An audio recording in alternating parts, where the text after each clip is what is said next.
Hi and welcome to my soul tribe. My name is Miriam Rose. If you like this video, please make sure to subscribe, set your bell on all, like, comment and share, as I really appreciate all of your support. Now let's get on with the video.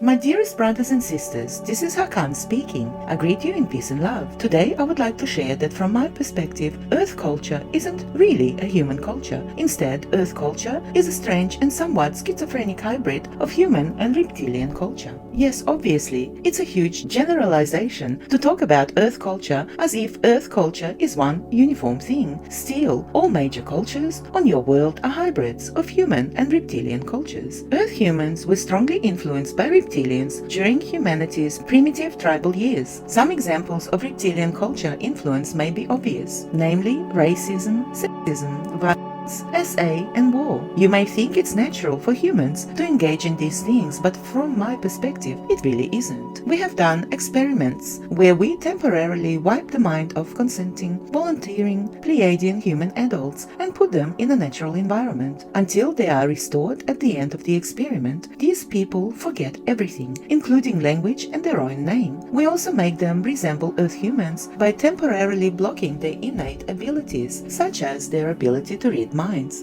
The only thing they retain are their basic motor skills so that they can still move their body. And in these experiments, we find that unless humans are traumatized or are subject to direct reptilian influence or to a reptilian influence culture or are burdened by a negative collective subconscious or by ancestral trauma, humans don't engage in racism, sexism, violence, SA or war. You might think that food scarcity would drive humans to war, but what we find instead is that it's natural for humans to share their food freely in times of scarcity. Hence, conflict is avoided. This is what we have confirmed via these experiments. In one scientific experiment, we had a group of mind-wiped Pleiadians in a natural environment. Then we sent in a Galactic Confederation reptilian Rakok with his mind fully intact and with a subversive mission, and he was able to recreate basically Earth culture disturbingly quickly, complete with all kinds of violence and unfair hierarchies and people judging other people over inborn characteristics. We ended the experiment just before one half of the group was manipulated by Rakok into waging war on the other half of the group, even though all of these people were our beautiful and beloved Pleiadian brothers and sisters who before the experiment wouldn't even dream of saying unkind words to each other. Apparently, it really isn't a fair contest between unaware humans with no innate abilities on one hand versus a being with galactic knowledge and powerful innate abilities on the other hand. This was also a good reminder for anyone in the Galactic Confederation who needed it that no, we are in fact not better than Earth humans. We just happen to have been born in a loving, post-scarcity galactic society.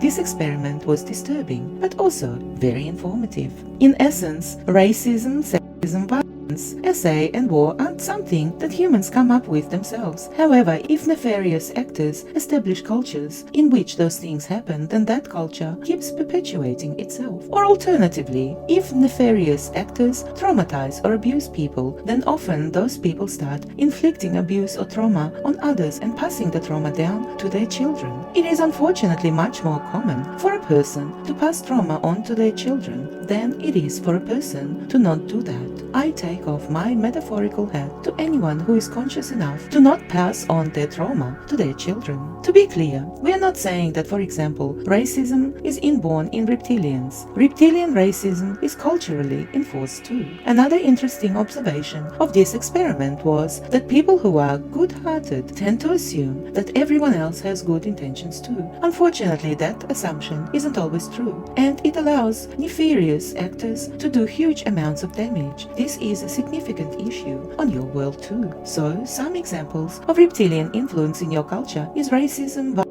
SA and war. Hedonism is another example of reptilian culture, and this illustrates why Earth culture is so schizophrenic, with society on one hand placing people on a pedestal who have expensive things, while on the other hand saying that people shouldn't be materialistic. This is hedonistic reptilian culture and non-materialistic human culture clashing. Frankly, living on Earth seems exhausting to me, in part due to its schizophrenic human. Reptilian hybrid culture. It's really not normal for a culture to simultaneously simultaneously glorify and demonize something, to simultaneously encourage and discourage people from pursuing a certain path. Then there is dominance, which in reptilian culture is valued highly, but not so much in human culture, and thus you see that dominant men are on one hand considered kind of sexy sometimes, but on the other hand, some people really don't like dominant type of behavior. Power hierarchies are valued in reptilian societies, but not in human culture, although human cultures do have competence hierarchies. And so you have one group of Earth humans attacking hierarchies and one group of Earth humans defending hierarchies. Competing with other people in order to prove yourself better than them is culturally reptilian. The human variant of this is trying to improve yourself, or just doing something to have experiences, or cooperating and contributing. And again, we see the schizophrenic nature of Earth's reptilian human hybrid culture. On one hand, sports stars are paid huge sums of money and they are famous because they are good at proving themselves better than others at a particular sport. But on the other hand, if a teenager says, "I'm studying hard for this test to prove that I'm better than other kids," then his parents would be concerned.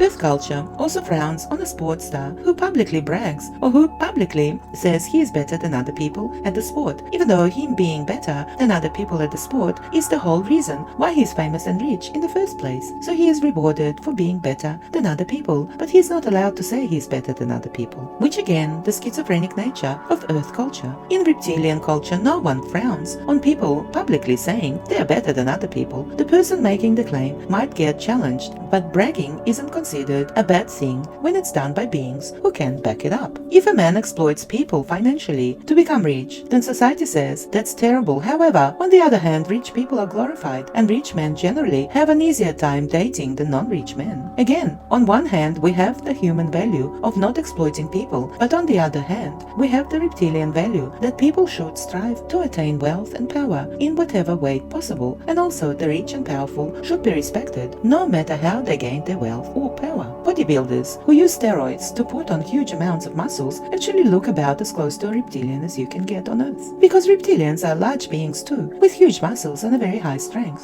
I'm not saying that bodybuilders are harming anyone, or that bodybuilding should be banned, or that bodybuilders are under a reptilian spell or anything, and wanting to be physically strong isn't a bad thing. Still, from our perspective, it's very strange that some people have perfectly beautiful bodies, and then they take steroids in order to put on huge amounts of muscle, and in the process actually look less like a human and more like a reptilian than they did initially. Reptilian culture glorifies violence.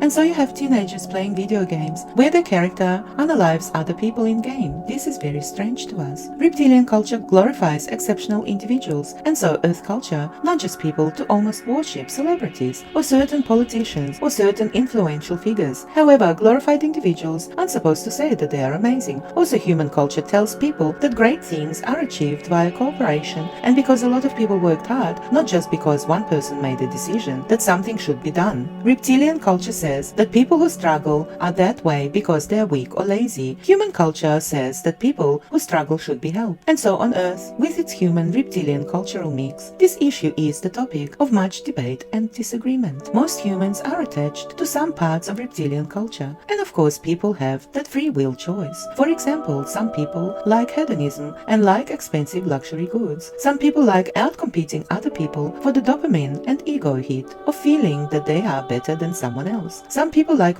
video games. Some women are attracted to destructive or self-destructive men, and those are culturally reptilian traits. However, many people also don't like reptilian culture. Part of the current anti-man and anti-white sentiment is a poorly aimed backlash against reptilian influence. For example, and as the energy on your world keeps rising, I expect that your culture will become more human-like and less reptilian-like over time. I hope this was informative. If you have ever been confused or annoyed at the contradicting messages and values that you get from society, this may help explain why Earth culture is so confusing. I empathize. It sounds very tiring and unfair to me to grow up with such conflicting messaging. With love, your star brother, Hakann. I hope you enjoyed this very enlightening channeling. And if you like celebrity news, then please visit my other channel called Miriam Rose. With absolute love and gratitude, cosmic kisses to everyone. Till next time. Bye for now.